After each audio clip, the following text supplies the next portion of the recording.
ultimate journey. Welcome to the Ultimate Journey podcast, Awakening to Spirit, episode 30. Hi, and welcome. I am your host, Frank DeGeneva, and today's episode is called Alcohol, What's Your Poison? I've always wanted to talk about this subject, but I've always hesitated for one reason or another. It's a touchy subject and one that is basically integrated into our society, into religious customs, and socially. It's considered the social lubricant, or as some like to call it, liquid courage. Being a hairstylist for over 35 years and, engaging in the party scene or the social scene of that, I've seen a lot of drinks being poured and obviously consumed and their effects. I also find it very concerning of what's happening now in these times of the amount of consumption and dependency on it just to get through the day. Now, I'm not getting on a soapbox and saying, you should do this or you shouldn't do that. But after having another friend actually, going into a rehabilitation, this has prompted me to do this podcast because it's time now. Some people can occasionally drink and some people can't. In those 3 decades behind the hair chair, I know many of my clients have gone to AA. So I have a lot of experience with the program and the people behind it. And I've always wondered what makes one an alcoholic. There are many indicators or flags, but a lot of people don't want to associate with them or believe in them. We try to convince ourselves that we're not, and there may be many closet alcoholics or functioning alcoholics out there. But this podcast, I don't know how it's going to evolve because I just do whatever comes to my mind. And so whatever we're going to touch on, it's not per se about alcoholism, but I want to start off with my story and how I started off drinking. When I was about 2 years old, my parents were visiting some family members or some relatives, and they were all in the kitchen. And Frankie, little monkey that I was, went out to explore. So, unbeknownst to the adults in the household, I was kind of venturing around and I came upon a box of cognac-filled chocolates. So, what did I do? I crushed the whole box. And as a result, I was intoxicated. 2 years old. It was crazy. Anyway, so not only was the alcohol affected me, but I had the caffeine and the sugar. So my neurological pathways or the circuitry and the dopamine receptors were just off the charts, and that kind of set off a pattern into my life. Yep. I'm surprised the burn didn't just put me off, but I guess the caffeine and sugar was like, yeah, baby. You could probably say that I was kind of wired for it at an early age. Maybe it was, but that wasn't the real issue. So it was, I believe that we drink and escape because we have other things on our plate or in our glass or in our pipe or whatever you want to. This is not about alcohol. This is about every substance that takes you away from yourself and your capacity to deal with something full on. Anyway, fast forward to my life. I got to read The Ultimate Journey, Your Traveler's Guide to Awakening to fill in those blanks because there's a lot of blanks in there. But what I will say is that I used alcohol for many things. To numb the pain, to distract myself, to give myself some courage, to hide from my abilities, because I believe that we use alcohol to make us less than, to not shine so bright. It's a self-worth thing where, God forbid, we get too successful or we shine too bright.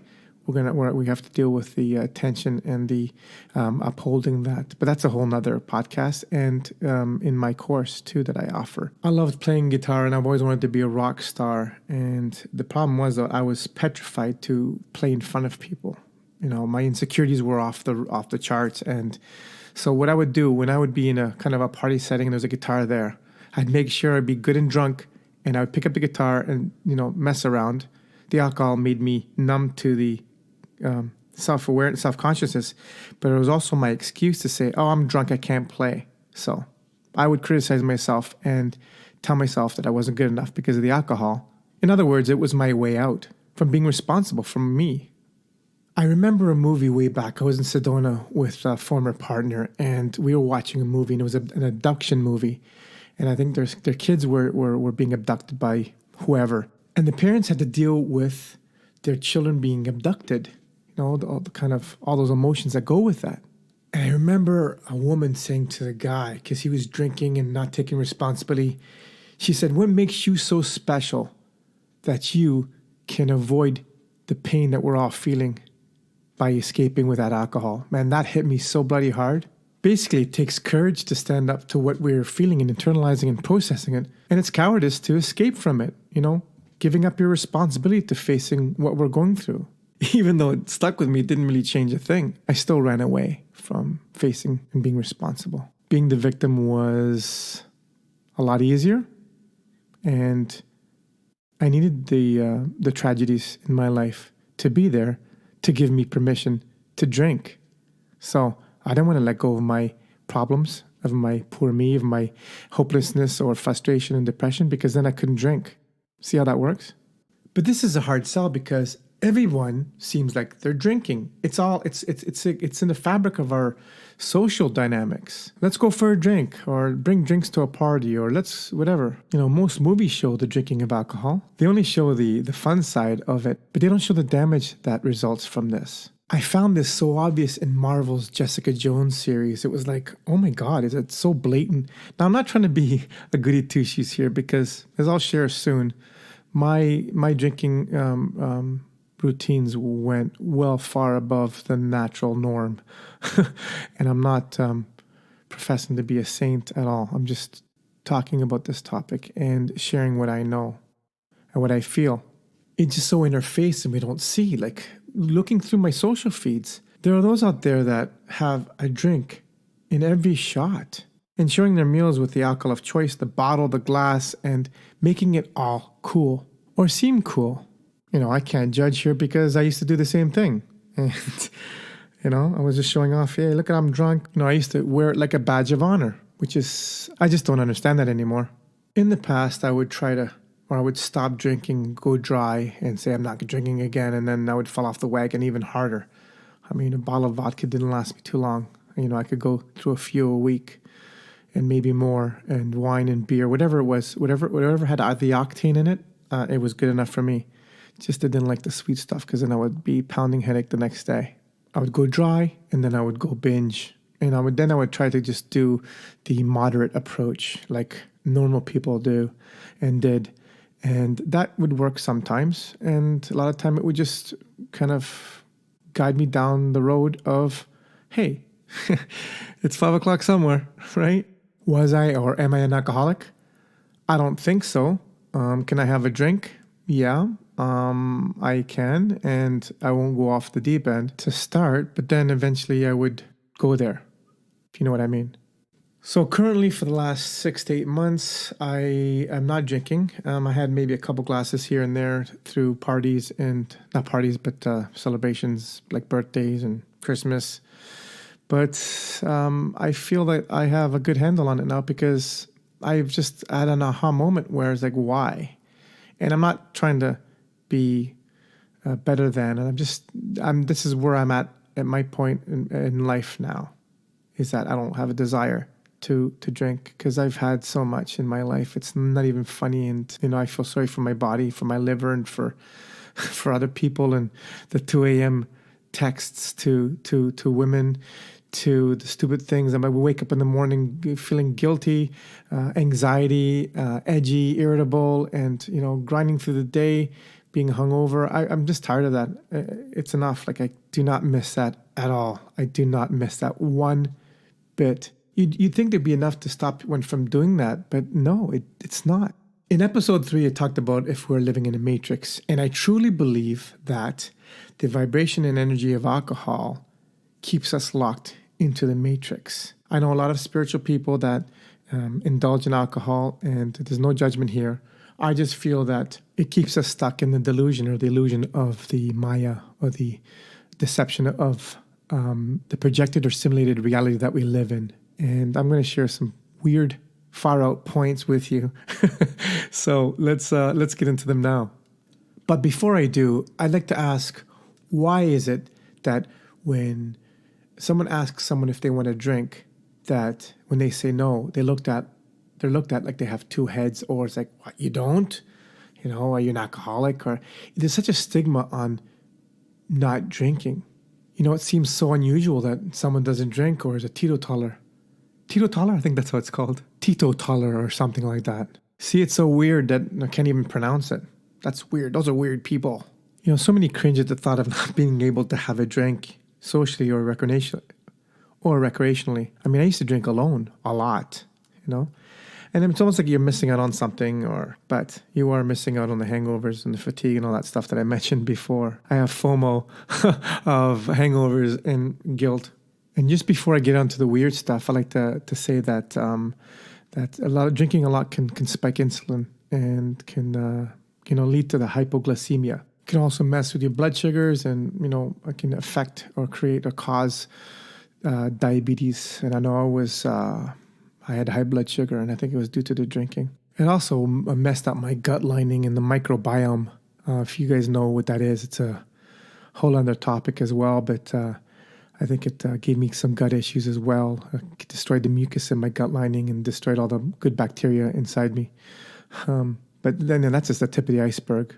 And there's a reason why it's called you're intoxicated, because the word is toxic, intoxicated. And for those of you who have more years on this planet, when somebody would ask you for a drink, they would say, hey man, what's your poison? Well, makes sense, doesn't it? But anyway, let's get to the weirdo stuff. Do you know where the word alcohol comes from? Well, we could look at astrology, and the astrologers say that Algol is considered to be one of the most unfortunate and violent stars. Ooh. And Algol is also, I think it's associated with death by decapitation. I think that's the name of the slain snake head belonging to Medusa, is Algol, I believe. And in the Islamic folklore, it is believed that there are 3 divisions of sentient beings, which are the angels, the jinn, the ones in the bottle, and humans. So the jinn, like humans, have gender and have free will, unlike the angels that are supposed to be non-gendered, but I believe that they're gendered. But anyway, that's not the topic of this podcast. So the jinn are usually considered evil or mischievous tricksters, and who often kind of lead us astray. They're little buggers. And there's 5 types of them. One in which is called the Marid, and he is considered the most powerful of all of them, and is associated with what I said, the genie in the bottle. Gin in the bottle? How about some gin and tonic? And another type of jinn is called, and jinn is spelled J-I-N-N actually, not G-I-N, but whatever, it's all phonetics, right? Etymology. So another type of jinn is called a ghoul. In Arabic, a ghoul, al-ghoul means demon, an evil spirit, or the devil. Al-Ghul, Al-Ghul from the stars, or alcohol. They may be all spelled differently, but carry the same phonetic energy. Ghouls are thought to be the zombie-like jinn who haunt graveyards and prey on human flesh, or a body-eating spirit, as they say. And the English word for alcohol is derived from the word Al-Ghul. And it's funny, when I see booze, you see a ghost or a ghoul, what do they say? Boo or booze. I know I'm stretching it here, but I think it was fun. Booze, toxin, poison. I mean, it's all there, right? You may be thinking that I'm wordsmithing or good at play on words, but let's dig a little bit deeper or lighter, as in spirits. Is it just another coincidence that alcohol is referred to as spirit? In terms of alchemy, alcohol is used to extract the essence of a substance. It could be an essential oil, a tincture, or the essence of a soul. When we drink a lot, we black out. We have no memory of what happened before.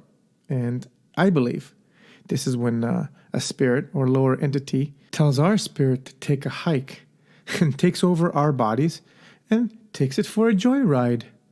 And usually, when we go for that joyride, it's usually sexual, hedonistic, no inhibitions. How many of you act differently when you're drunk? A little bit more wild.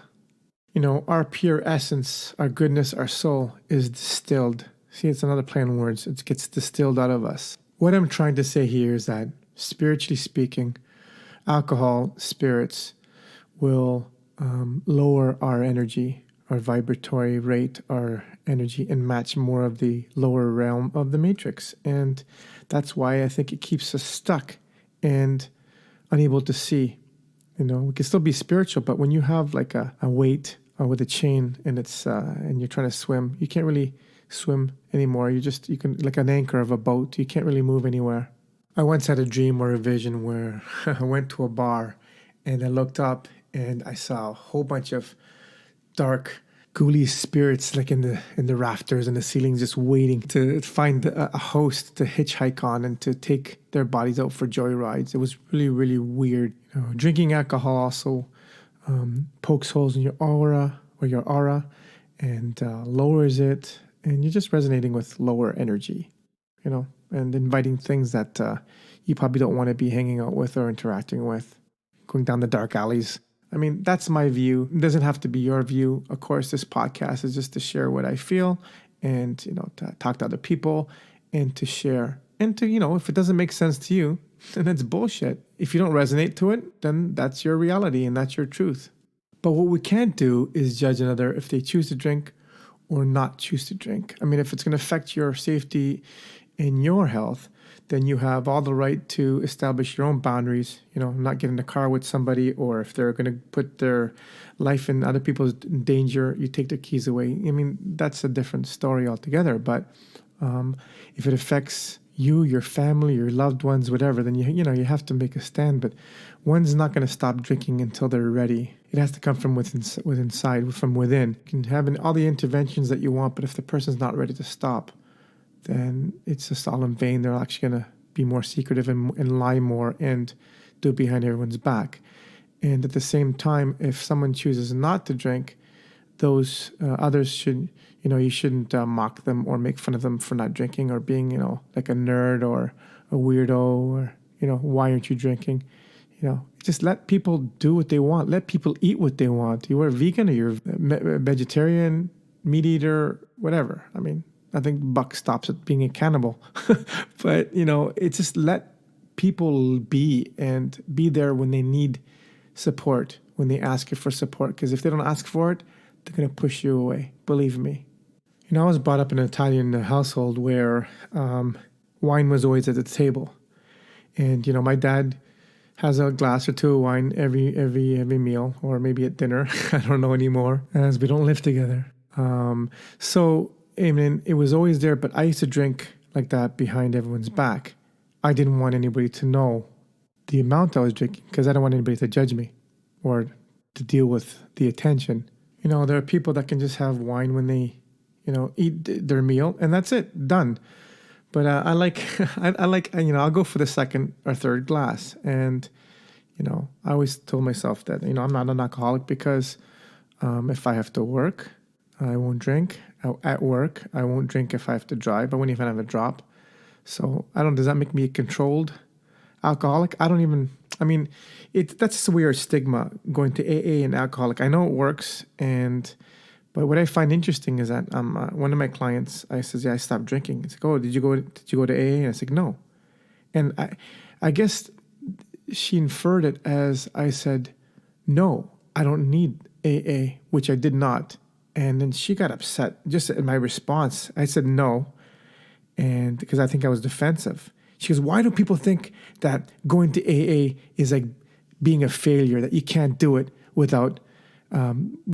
I'm like, no, I didn't say that. Maybe it came out in my tone. I don't know, but I have control over it, and I don't have to do it, and I did it on my own. I truly believe that because I'm a spiritual person, that I have some resources or sources to know that there's something bigger than myself, and kind of surrender to that in a way.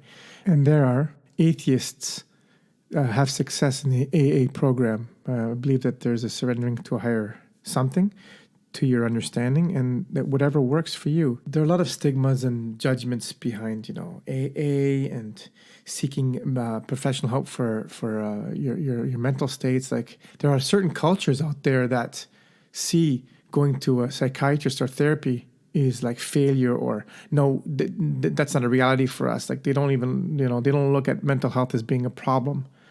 So education is key. If you go to find someone to help you or a group, you're not a failure. If you would have done that weight loss commercial, if you could have done it on your own, you would have done it already. There's truth to that. But there's some people, again, they could have a drink and that's it. And some that can't. Some can do it on their own and some that can't. There's no fast set rule on how and what to do. So if you know somebody that needs help, please help them and just be there for them. And they'll change when they'll be ready. They won't change when they're not ready. They'll actually fight you or be in denial. So again, be sympathetic, be caring, empathic, actually, not sympathetic. And don't have a monologue with someone. Have a dialogue. A monologue is when you talk at the person. And a dialogue is when you speak with the person and you communicate and you listen. And on that note, thank you for listening to The Ultimate Journey, Awakening to Spirit podcast. I'm your host, Frank DeGenova. Thank you for listening. Join me again next time for more spiritual talk. If you enjoyed this podcast, you can share, like, and subscribe. You can reach me at info@theultimatejourneyawakeningtospirit.com. And until next time, walk in love and in gratitude.